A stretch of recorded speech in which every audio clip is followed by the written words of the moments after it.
talking about shaping the future of STEAM education. And the first I would like to invite to the stage is Christoph Speroni, who is an expert of digital products and the co-founder of Bettermarks, an adaptive learning platform for maths.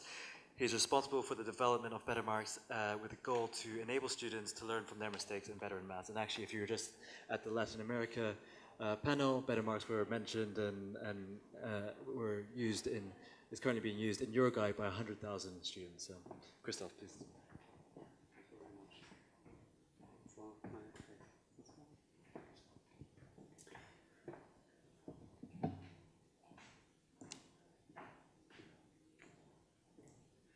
So, yeah, I'm just waiting for my slides.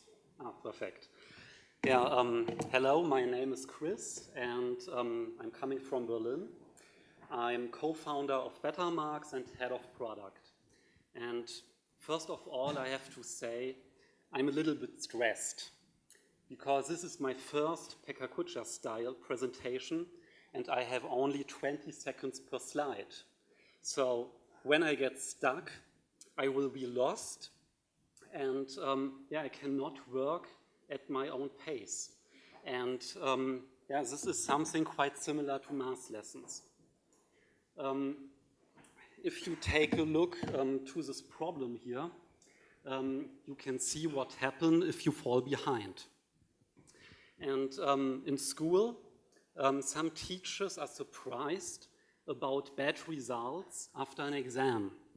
At this moment, they are realizing that a lot of students have not understood the content of the previous weeks. And yeah, the question is how EdTech can change this situation.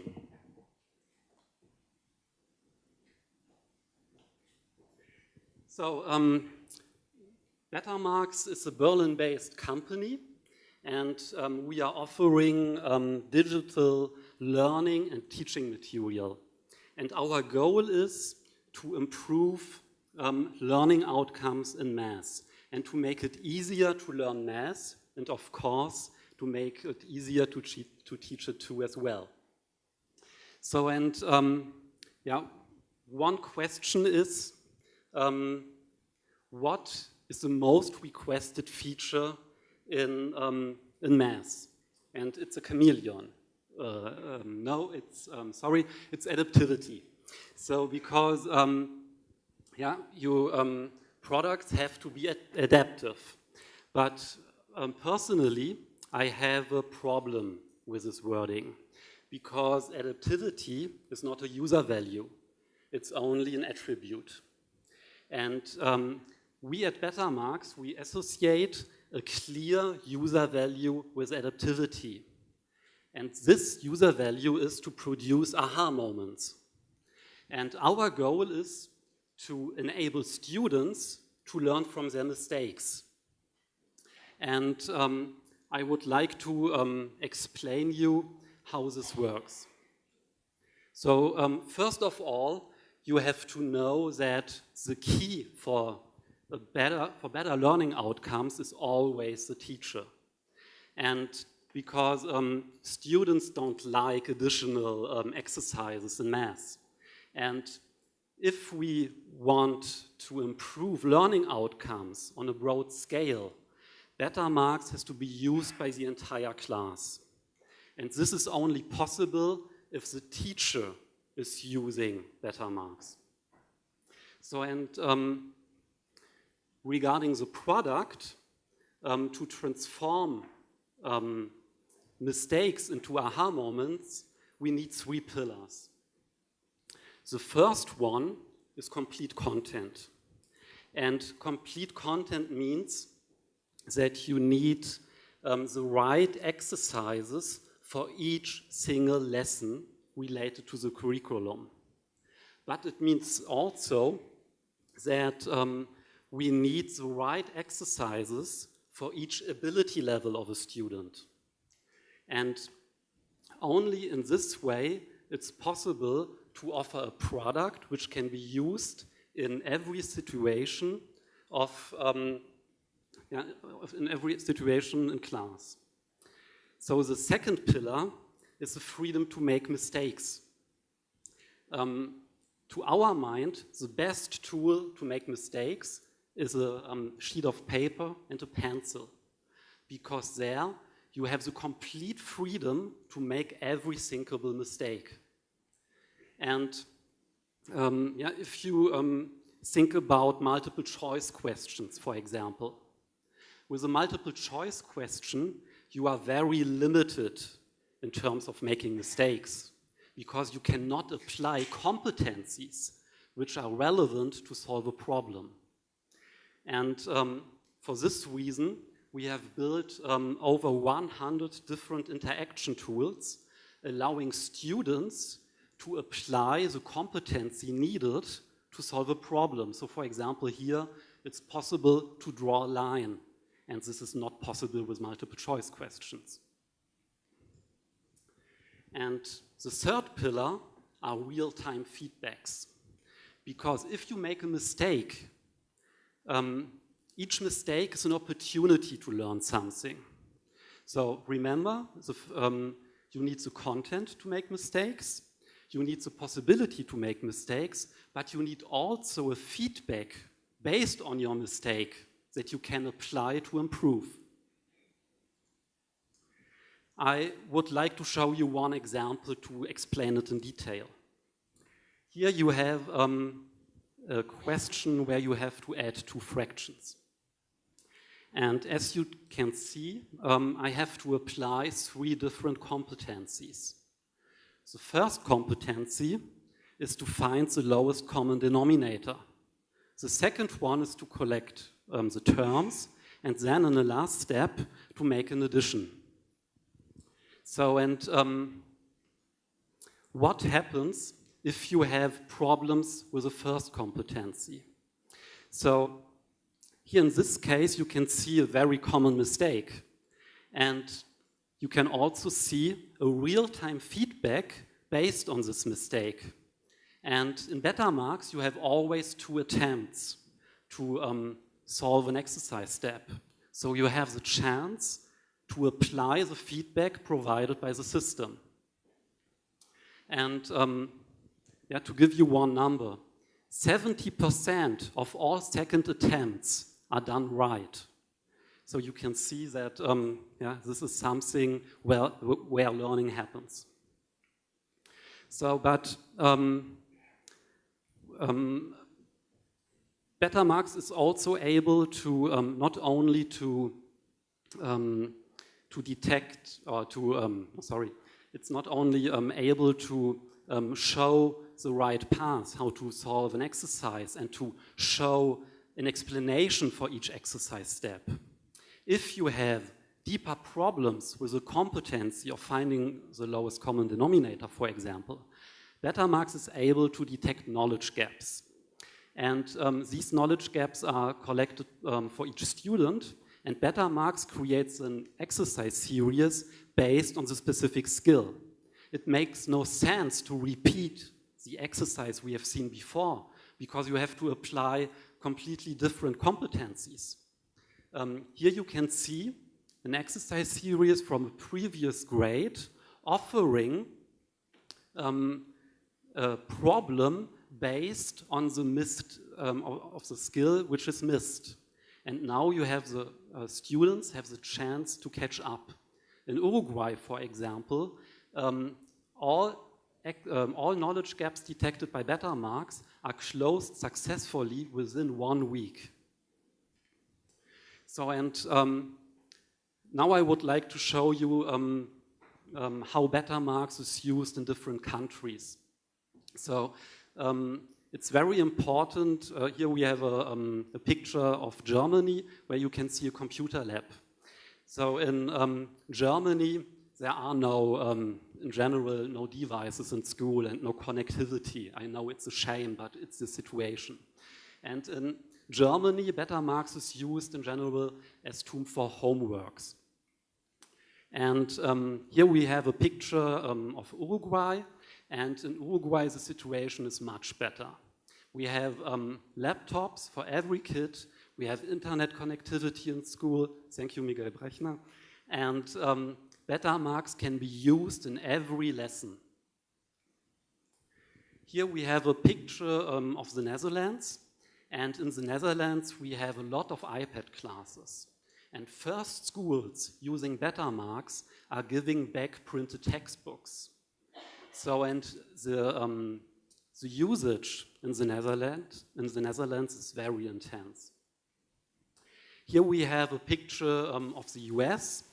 We have integrated Bettermarks into a learning management system. And Bettermarks is more used as a content resource for doing exercises in class. But you can see we have to adapt the system to different environments.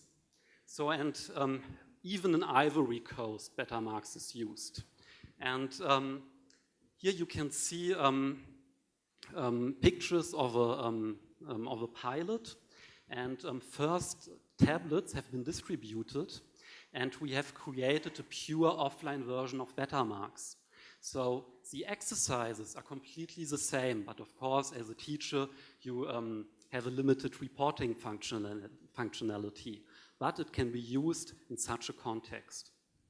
And to sum it up, we have seen it's important to have the possibility to learn something from a mistake.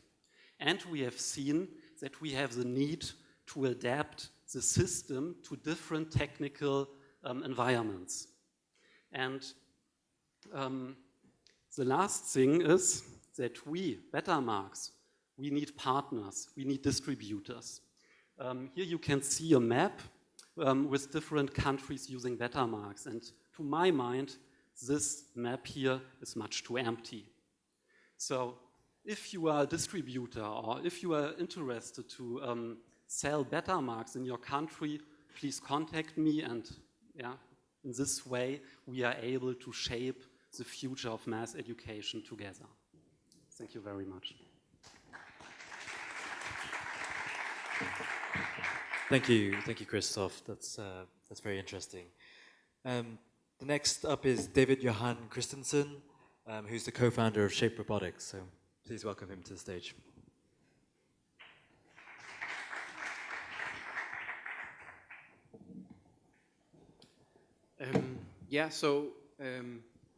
Thank you. And as you said, I'm David, and I'm also, besides being co-founder of Shape Robotics, I'm also associate professor at DTU, the Technical University of Denmark. And the reason we are here is because we really like to change the way that children are educated. And our approach to doing this is we're developing this modular robotic educational system, which is called Fable, and it's a system that allows anyone to build and program robots. So what we believe is that learning shouldn't be what you see here on your left. It shouldn't be something where you're trying to pour information into the student's head. Instead, learning should be a creative and iterative process where you are coming up with great ideas, trying to prototype them, and then sharing it with others and reflecting on what you tried to create and actually maybe coming up with a better solution. And in that process, you learn something. So this is the type of tools that we want to provide. So what we also observe is that the educational system is being transformed. So today, schools should teach programming, they should teach 21st century skills. But when it comes to robotics, good tools are missing. Many of the robotic systems that exist, they suffer from long-term complex construction. So it takes maybe hours to construct the robot you want to build. Also, the types of robots you build may have very toy-like functionality, so it's not so motivating for the children, and low robustness and flexibility in the classroom. And we want to change that. So that's why we created the Fable system. So Fable, also standing on this table, is a modular robotic system which consists of various sort of robust robotic modules that you can snap together really quickly to create different kinds of robots. And you can create whatever you can imagine, and you can combine it with 3D printers and other things. Some of them are active and have actuation and wireless communication, and you program them from a PC or from a tablet. So what we are trying to achieve with this is that students can learn 21st century skills when they're working with this system. They can learn about complex problem solving, they can learn about systematic thinking, and in the process they can also learn about physics or math and many other useful things. So one key advantage of this system is it takes very short time to set up. So as I mentioned, some of the other systems suffers from long setup time. So in the Danish schools, there's usually classes are divided into 45-minute lessons. And if you want to do robotic teaching in 45 minutes, you need something that's extremely fast to set up. So with our system, it takes maybe 30 seconds to build a robot, and you plug in a USB dongle, and then you can start programming the system wirelessly. What we're also focusing on is progression in the sort of programming and also in the physical aspects of the robot. So one aspect is how do you make a programming interface that allows young children from maybe 8 years old to program, for example, with Blockly, as in this case, and then gradually progress as they get older to high school to move on to things like Python or other programming languages. So that's kind of the model that we're working with. So from 8 years old, you start to do visual programming, and then gradually we expand the possibilities of what you can do until you reach university level and are maybe doing very complex model-based control or similar things. Or maybe you build your own modules with Arduino and 3D print it yourself.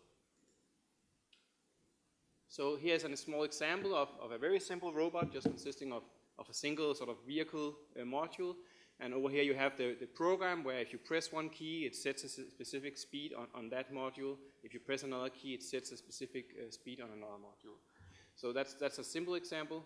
Here's a slightly more complex example with a walking robot where the students need to really start to use for example, sinus curves to control the angles of the motors, do phase shifting of the sinus curves, and these kinds of things to control a robot like that. So it's really a system where there's a lot of progression in the learning as well. You can solve the same problem at many different levels.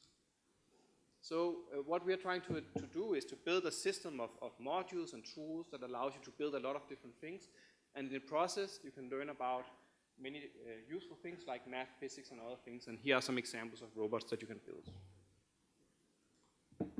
So this was started as a research project years back, and during all this time we've been developing the system together with educational experts from sort of the Danish community of schools and experts. So and during that time we have tested it with more than 500 Danish school children, age 8 to 18. I'm going to tell you a little bit about those experiments.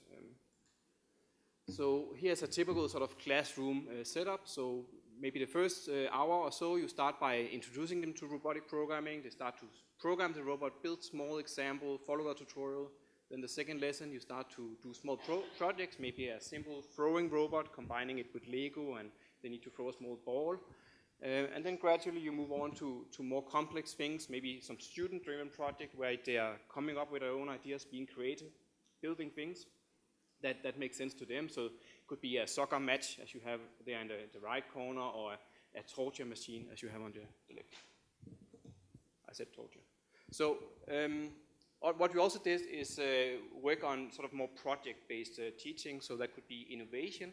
So here's one example where we did innovation with building welfare technology robots for the elderly. So this follows a very simple innovation process of identifying the user's needs, coming up with a great idea, making a prototype of build, for example, using our robots, and then go and test it with the users.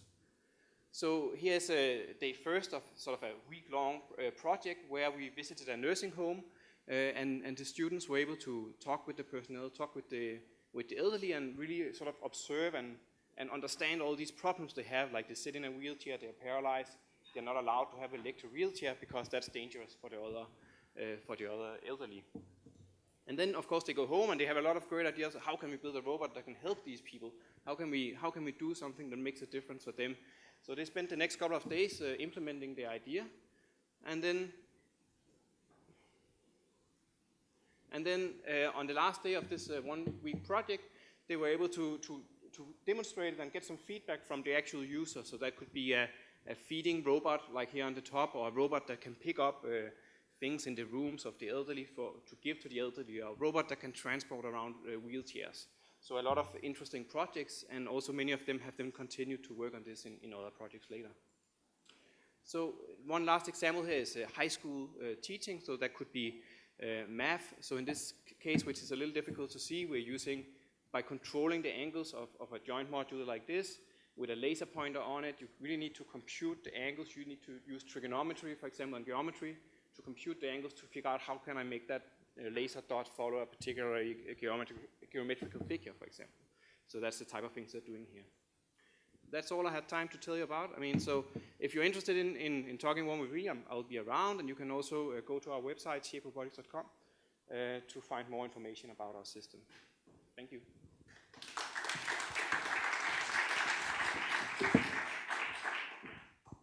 Thank you, David. Thank you very much. May I now introduce Monica Burns, who's an EdTech and curriculum consultant, Apple Distinguished Educator, and founder of ClassTechTips.com.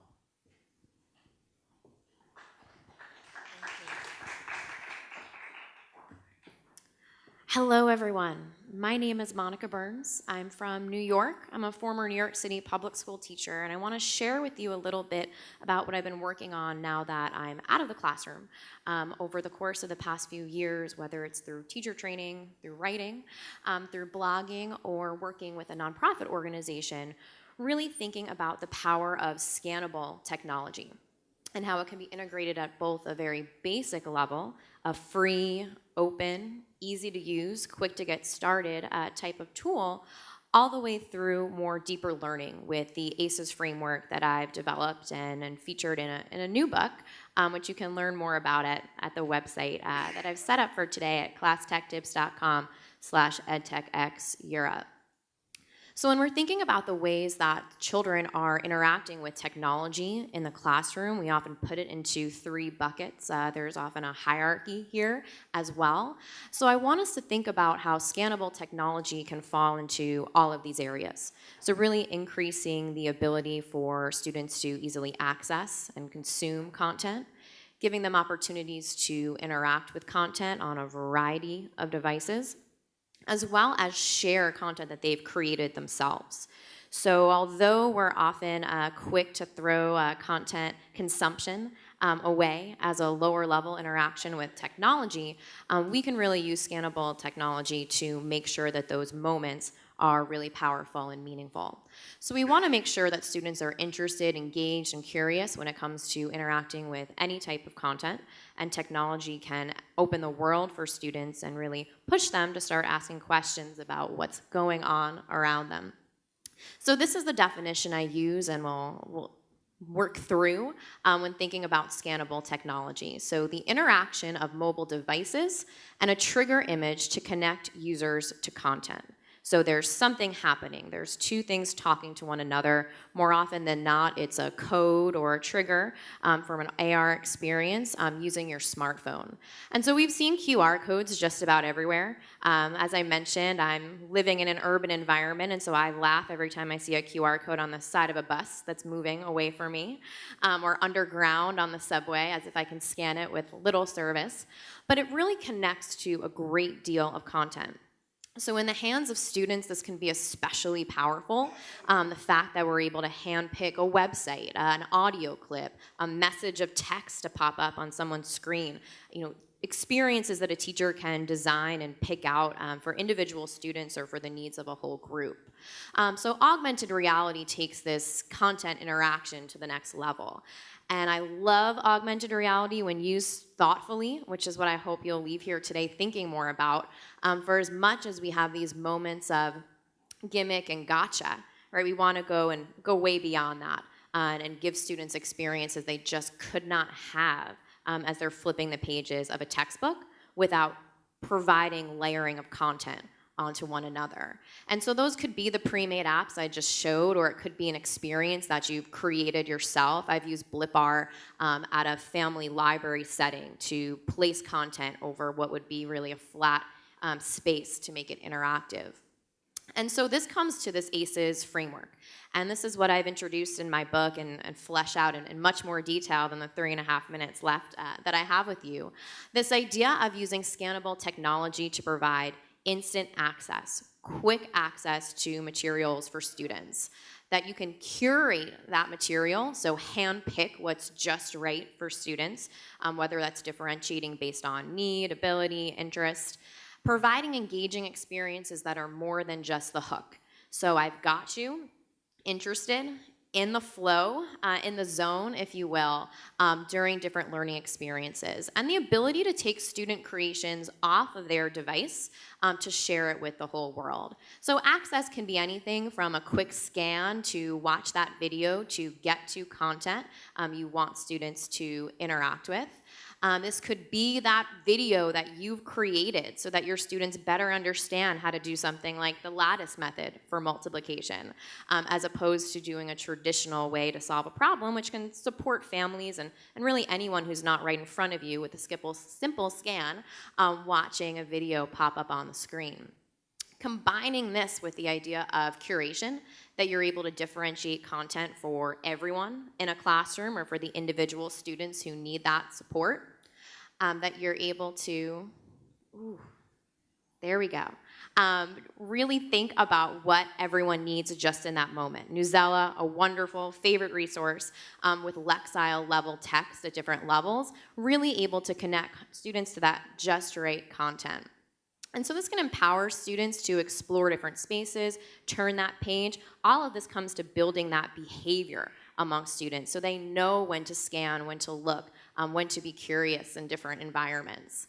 And so that can happen in many different fashions. DAQRI, BrainSpace, Quiver Vision all allow teachers to get started right away or create their own augmented reality experiences. And again, this engagement is more than just, I've got your attention. It's you're in the flow and in the zone of interacting with content.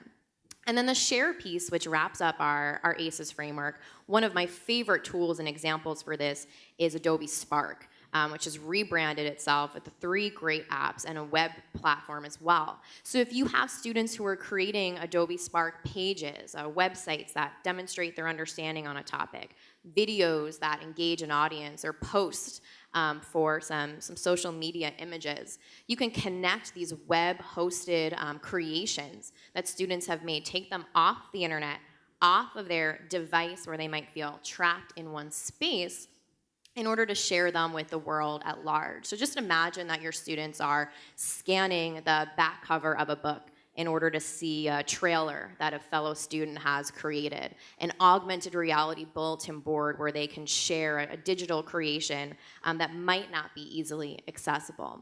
So this ACES framework, this idea of pushing what you may be doing or thinking about with scannable technology to the next level is something I'm passionate about. If you're interested in talking more about scannables, I hope that you'll grab me at the end of the day today. Thank you. Monica. And for our final Pecha session, I would like to introduce Satoshi Miyagawa, who's the director of Life is Tech and in charge of international business for the company. Hello, my name is Satoshi, and I would like to share some stories how Life is Tech has been making impacts in the coding education and where we are heading for down the road. So one question triggered the birth of Life is Tech. That was, I want to create some smartphone apps. How can I do it?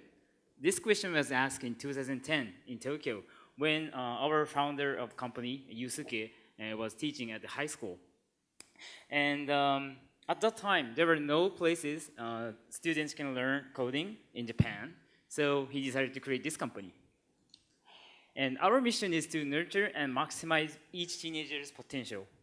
Nurture and maximize each teenager's potential. And this is why Life is Tech exists.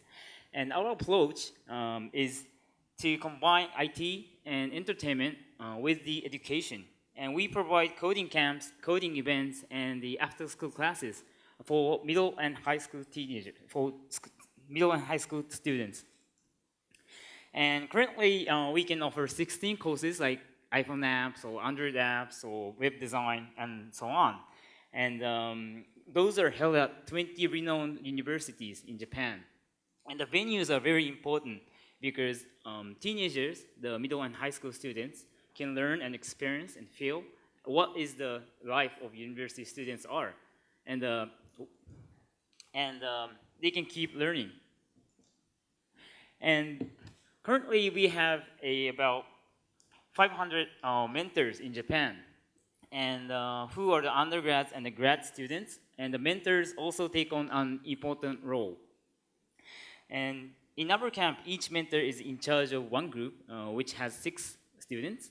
And with this size of the group, each mentor can support each teenager and having a good relationship with them. And of course, in the camp, we hand out colorful T-shirts to everyone so that we can create atmosphere of the sense of unity, and which is important to create the good community with the bond of friendship. This is the event called Code Girls. Of course, this is only for ladies, and which was organized by Life is Tech. And I would like to share one story from this event. So, one student joined this event, and she was the president of Sado Club. Sado is a Japanese tea ceremony. And she was the president of the Sado Club of high school, and she wanted to solve a problem of Sado Club. Do you have any idea of what is the most biggest worry of this president of Sado Club? Which is the shortage of the club members. So she wanted to create a great poster so that she can attract many new members to her Sado Club. So she joined this Code Girls to create a good media art. And by the end of the event, she created a very cool poster, and which is good and cool enough to attract many new members. So, but she didn't seem happy. So I asked her why, what happened? Then she said, "Oh my God, now I feel like joining the art club." So this is a good example of how teenagers can change in a very short time of period. And another story is related to the Deaflympics, which is an international sporting event for people with hearing disability, similar to Olympic. And there is an issue on the track and field. That is a starting signal. A pistol is usually used for the track and field, but the people with hearing disability needs to look up the face to see the smoke. But this is a disadvantage to record a good time.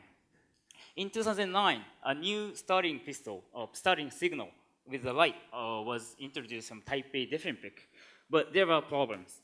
It was expensive, and it takes long time to prepare. So it was not used frequently. And moreover, there was only one this new starting platform in Japan. And we organized a coding event for the School for Deaf. The students created each smartphone apps that show the starting signal by a light. So this is the exact screenshot of what the student created. So this says that on your marks, set and go. So red and yellow and green. It's very easy. So that, he can use, here you go. So this guy is actually using the app. And of course, he cannot, he has some problem of hearing. But with this application, he can, learn faster, and he doesn't need to go look up the face, looking for the smoke. And just a little bit about our story is that we also started face-to-face camp in Singapore and Australia. And however, there are still challenges we need to solve. It is regional gaps and the economic gaps and the speed we provide our services to the world. To solve these problems, we decided to create a new online platform, which we call Mother. Mother is an online social network services platform for coding education. And I'm pleased to announce that we are going to launch this new Mother next week on 24th of June in English version. Actually, we launched this Japanese version yesterday. So if you are interested in, please visit our booth on the first floor. You can touch with the English version. The Mother is an interactive learning system where characters lead you step by step. And it has 3 features. One is entertainment. Of course, it should be fun. It provides the fun learning opportunity. And of course, the SNS, which is a community function. And you need some friends to learn from, and you can teach each other. And the third thing is that anyone can access anytime from anywhere. Because we wanted to solve the economic and the regional gap. It should be anyone and anytime and anywhere. So as I mentioned earlier, we have been focusing on creating a curriculum with which students can learn, fun, and a community which makes students keep learning proactively. And this is because we want to nurture and maximize each teenager's potential, and we would like to provide life-changing moments to everybody who touched our services. So I'm very much looking forward to talk to all of you, and we have a demo on the upstairs, so please come in. Thank you very much.